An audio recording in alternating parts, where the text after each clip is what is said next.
topics that has been in debate in the current affairs section in the last 1.5 years has been the impact of COVID, and especially the impact of COVID on school-going children, right? Now, people have shifted to home-based economy. The whole sector of food has been delivery-based. E-commerce has come up. But what about school children? People are working from home, but are children able to study from home? And this is where a very relevant question comes up. What is the significance of students studying from home? Are there learning gaps or not? And therefore, lot of reports have come up. And therefore, we have a question here on the same. The question states, learning gaps in children have widened because of the impact of COVID-19. Discuss. Also suggest steps to overcome this learning gap. I'd like to repeat the question once again so that we analyze carefully what are the different components. Learning gaps in children have widened because of the impact of COVID-19. Discuss this. Also suggest steps to overcome this learning gap, right? So the question has two components. First, learning gaps have widened, discuss this part, and then suggest steps to overcome this kind of learning gap, right? So two components, one flowing from the other, and we have to serve both of them. But before getting into the answer of this question, I would like to give a small brief of the kind of learning gap or the whole discussion that we are going to talk of. Now, imagine I will discuss each of these pictures one by one, right? So let us start with this picture on the right side here.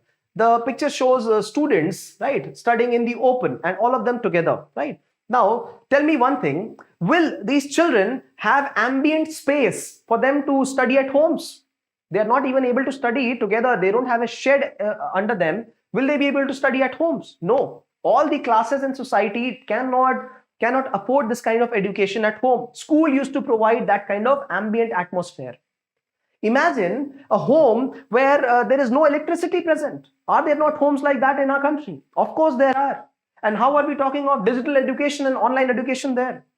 Imagine if there is electricity, but there is no proper internet connection. We don't have 4G and 3G technologies. We have hardly electricity and this good technology of electricity and the internet connection reaching there. So another issue is reachability, accessibility.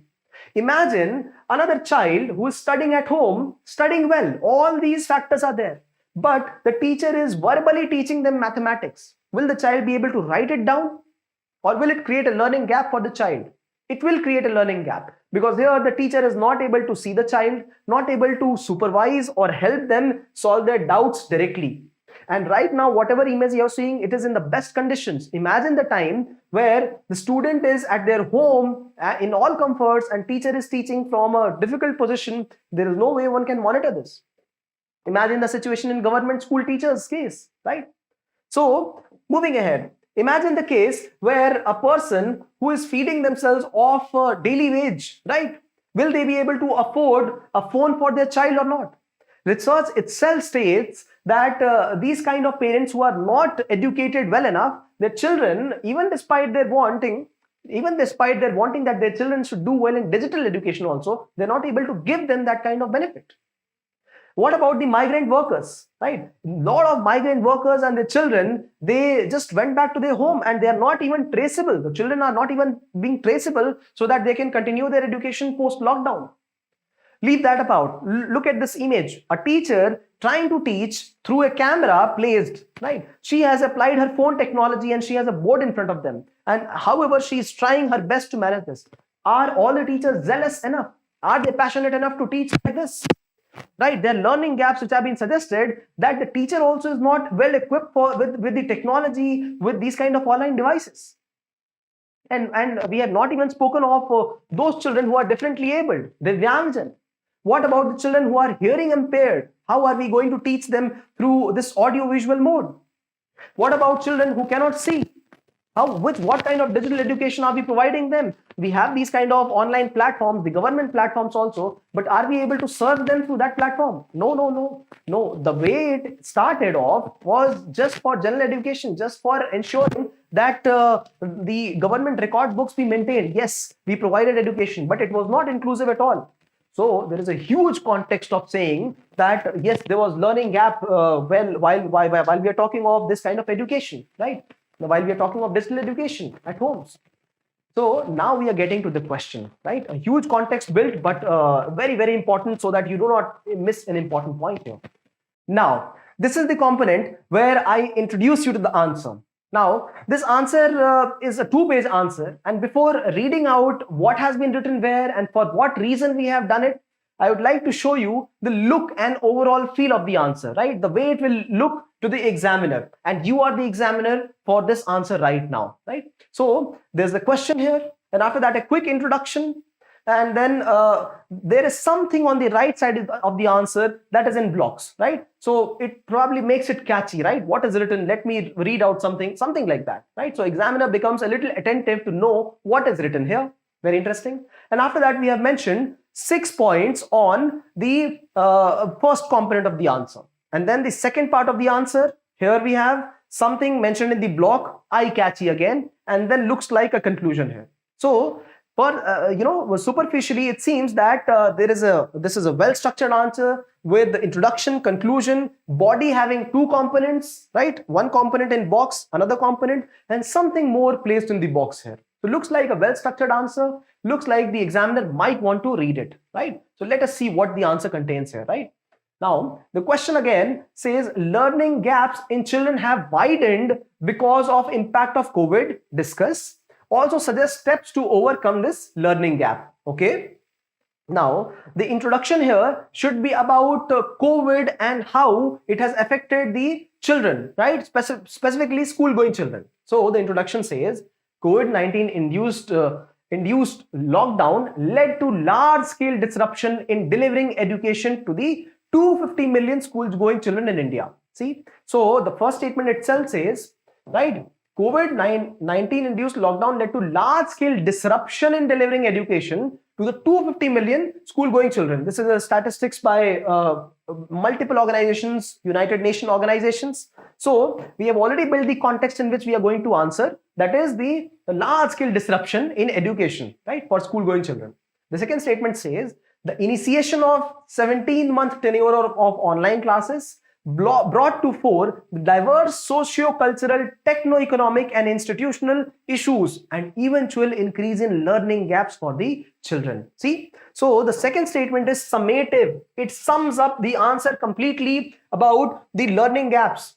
The 17-month long time in which the students went through digital mode, online mode of education at their homes, how it affected socio-cultural, social aspects of it, cultural aspects of it, technical aspects of it, economic aspects of it, and institutional aspects also. We have discussed that in the form of image, but these are the summative words. When we talk of cultural, we are talking of those culture in which the girl child is not given the handheld devices, mobile phones to study as compared to male children. We are talking of social aspects. We are talking of marginalized communities, also rural backgrounds. When we are talking of technical issues, we are talking of non-presence of electricity, non-presence of that kind of internet speed, economic issues. We can't even afford these kind of devices.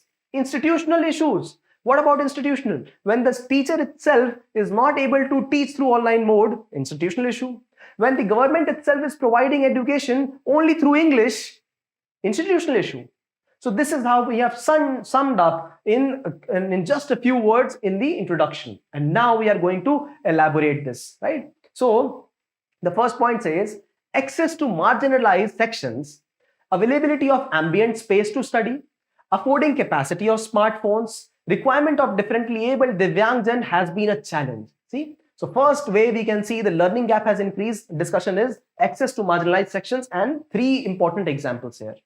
Second is technical issue, non-availability of high bandwidth internet connection like 4G, fiber connection.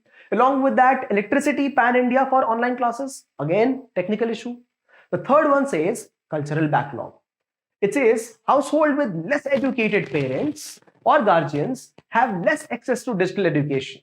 Female students face similar bias against access to smart devices. Now, this is a cultural backlog in our country where where the parents feel that probably girl child should not be encouraged in online mode of education. There is less supervision. Male child should be. And there are many reports suggesting the same thing. There, we have ACE report, we have other reports like Azim Premji Foundation report. We also have reports by the government itself which talks about it, right? So this is where I want to show you this part, this small block which I have made, which I myself worked on. Now, this talks about important data regarding the learning gaps. The first is rural India by the ACE report. It says that only 20% children could actually access the videos online, and only 10% of those students could attend the live classes. Just this, out of the 100 students, only 10 attended the live classes and only 20 of them could access the recorded videos. Rest of them not served in rural India. ACE report.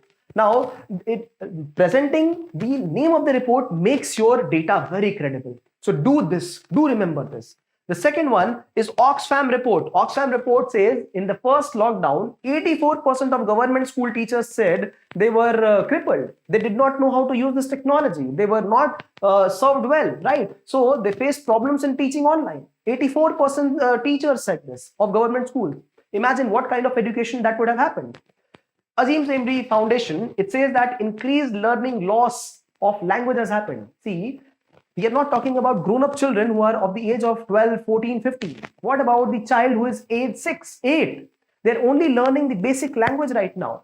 And during that time, when we do not make them go to the school again and again, when they do not practice it, when they do not write it, what will happen? They will lose even that small understanding that they have of the language. What happens when they talk about mathematics? What about experiments, science experiments? Will they be able to conduct that? No, not at all at home. They will not be able to practice those mathematical equations at home. We are talking of these three reports. Do remember them: Azim Premji Foundation report, Oxfam report, and ACE report. You can present them while you talk about lockdown issues, while you talk about children issues. You can present them while talking about disparity in education. Right? So various points this will serve. These important data will serve whenever you answer any question related to these social topics. Right?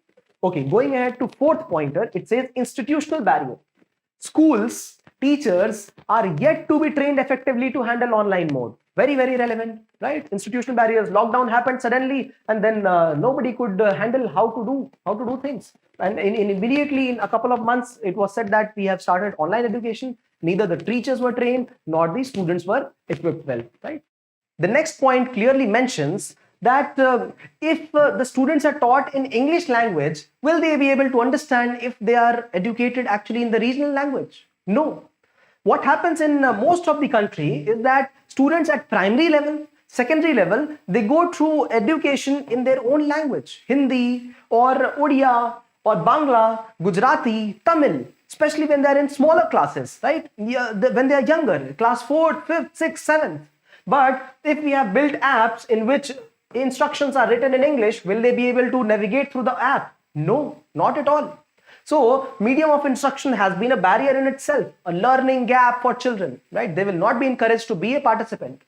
Similarly, migration from urban centers due to lockdown and less discipline, emotional connect via online media has led many students to get away from education, right? So when students get migrated, what happens? They do not know where to access this education. They do not have the regular discipline of studies. They do not have their regular friends from school, right? What about the emotional connect between teacher and students? There is none in online mode. And because of this, many students have gone haywire in this English mode of online education. These are the challenges, right? And how are and see, look at the second part. It says, what are the ways to reduce this, address this kind of challenge? So let us start from one of the aspects. It says immediate reopening of schools for regular classes. A survey was conducted. It said that more than 90% of parents want their children to get back to school despite of COVID.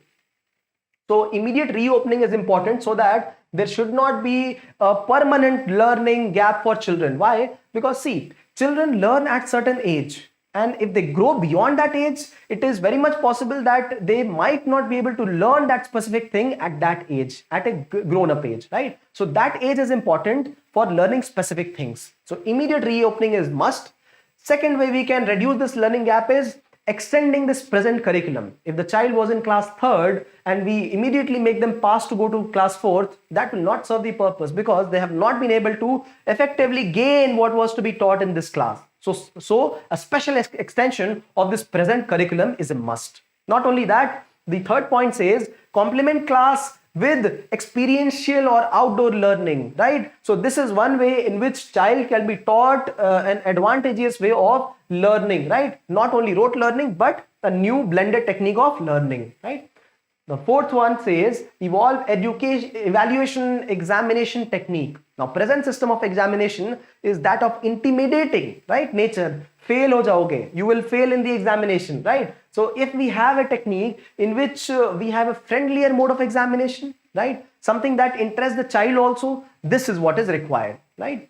The next one is focused learning, support, monitoring, and mentorship. Now, this online education, it has spoiled a lot of culture of monitoring the child, of mentoring the child, of having some focused education. And while we are trying to reduce the gap, we will have to ensure that this is not skipped. Monitoring, mentoring, and providing focused learning support. And the last one is teacher training, which is very much important, inclusive pedagogy, language and technology. We have to use that technology, that language which serves the purpose of all the students, right? All the different fragments of communities. We are talking of differently abled students. We're talking of female students. We're talking of the language which is required for that particular school. We're talking of that kind of pedagogy, science of learning, which is friendly to the students and teachers both. And teachers have to be trained in this. So these are some of the important ways in which the students can be trained and their learning gaps can be reduced, right? So this is the second part of the answer. Serves well. And after that, we have the conclusion which says to aid assessment of learning loss and to formulate relevant policy, a parliamentary committee passed a report on bridging learning gaps. Okay, very good effort. Alongside, the government has set up a committee under K. Kasturi Rangan to revise the national curriculum framework for school education. Now, this was the gentleman under whom we also laid down the new education policy. I'm talking of the 2020 education policy, and he was the one who drafted that same policy, right? So, getting back to the question, these were some very good pointers about what are the issues and learning gaps and how can they be overcome. You can put them at various places. For that, you will have to remember these points. This will be an important aspect for education reforms also, right? This will be an important aspect of what are the shortcomings, these pointers, especially these data facts here, data points here. And remember that these organizations are important because they give you credibility of your data, right? So what are the mistakes that one can do here? We can address only the first part of the answer, that is the learning gap, and we are not able to suggest some steps,